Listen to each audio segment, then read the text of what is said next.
విద్యార్థులందరికీ కూడా నవంబర్ 14 బాలల దినోత్సవ శుభాకాంక్షలు. ఈరోజు సంబంధించి మీకు కొంత అవగాహన ఉంటుంది. ఈరోజు చాచా నెహ్రూ గారు పుట్టినటువంటి రోజు. 1889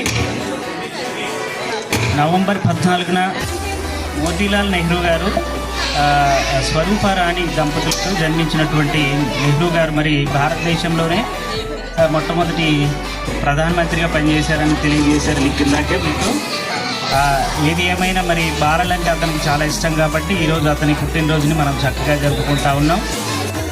మరి మీరందరూ కూడా అతని ఆశయాలను మనం నెరవేర్చుకోవాలి అనుకుంటే చక్కటి విద్యాభ్యాసంతో మనం ముందుకెళ్లాల్సిన పరిస్థితి ఉంటా ఉంది. అతను 1947 నుంచి 1964 వరకు ప్రధానమంత్రిగా పనిచేసి దేశానికి మంచి ఆర్థిక వ్యవస్థని నిర్మించినటువంటి వ్యక్తి కాబట్టి అతని ఒక అడుగు జాడల్లో మనమందరం కూడా నడుచుకునేటటువంటి అవకాశం, అతని ఆశయాలని తలుచుకునేటటువంటి అవకాశం ఈరోజు మనకి కల్పించినటువంటి రోజు. కాబట్టి వృత్తిని చేపట్టిన తర్వాత అప్పుడు ఇక్కడ స్వాతంత్ర ఉద్యమం జరుగుతుంది. ఇంత డబ్బుని కాదని ఆయన స్వాతంత్రోద్యమంలో పాల్గొన్నారు.